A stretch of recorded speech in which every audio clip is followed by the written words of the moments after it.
પૂર્વ હવામાન વૈજ્ઞાનિક અશોક દેસાઈનું નિવેદન, ક્લાઇમેટ ચેન્જની અસર ઋતુઓ પર જોઈએ એટલી ઠંડી નથી પડી રહી. ઘઉંના પાકમાં સફળતા ન મળવાની શક્યતા છે.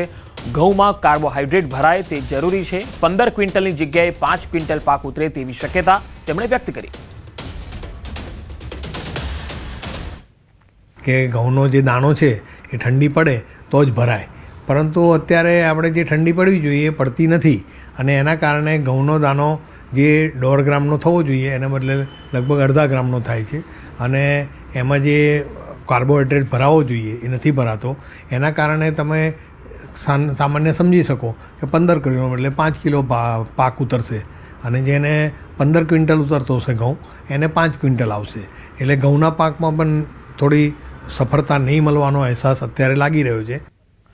તો તાપમાનમાં થતો ફેરફાર મુખ્ય કારણ છે. ખેડૂતોને માર્ગદર્શન આપવું, નુકસાન ઓછું થાય તે પ્રમાણેનું માર્ગદર્શન આપવું. કૃષિ નિષ્ણાતો અને હવામાન શાસ્ત્રીઓ માર્ગદર્શન આપે. આગોતરી માહિતીઓ મળવાથી નુકસાન ટાળી શકાય છે. આપણે જે કન્સ્ટ્રક્શન છે ગ્રીન બેલ્ટ કહેવાય, કે જે આપણે વનસ્પતિની ચાદર હોવી જોઈએ એના બદલે અત્યારે આપણે સિમેન્ટ કોન્ક્રીટના જંગલો છે. એના કારણે તાપમાનમાં જે ફેરફાર થવો જોઈએ એ ફેરફાર ઓછો થાય છે અને એના કારણે જે ઠંડી પડવી જોઈએ એ ઠંડી પડતી નથી. ઋતુઓ પ્રમાણે ઋતુચક્ર ચાલી નથી રહ્યા અને એની માટે આપણે મેં જેમ વાત કરી એમ એક જ વસ્તુ કરી શકીએ કે આપણા જે હવામાનશાસ્ત્રીઓ અને આપણા જે કૃષિ નિષ્ણાતો અને એ લોકોની સાયન્ટિસ્ટની ટીમ વર્ક કરીને ખેડૂતોને એવું પૂરતું માર્ગદર્શન આપવું જોઈએ કે જેથી પાકમાં જે આવનારું નુકસાન છે એ ટાળી તો નથી જ શકાવાનું પણ ઓછું કરી શકાય.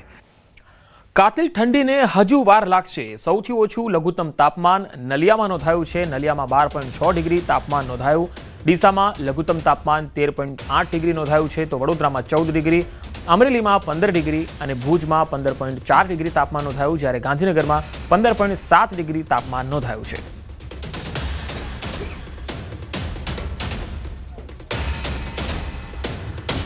જૂનાગઢમાં ભાજપના ધારાસભ્ય સંજય કોરડિયાનું સોશિયલ મીડિયામાં ફેક એકાઉન્ટ બનાવાયું. આ મામલે બી ડિવિઝન પોલીસ સ્ટેશનમાં ફરિયાદ થઈ.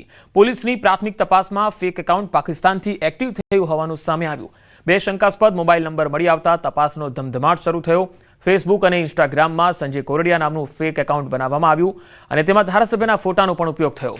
પોતાની ઇમેજને ખાસ નુકસાન કરવાનો આ પ્રયાસ છે અને અગાઉ પણ ધારાસભ્ય સંજય કોરડિયાને સાઉથ આફ્રિકાથી કોલ કરીને તેમના પરિવારને મારી નાખવાની ધમકી પણ આપી અને લાખોની ખંડણી માંગવામાં આવી હતી.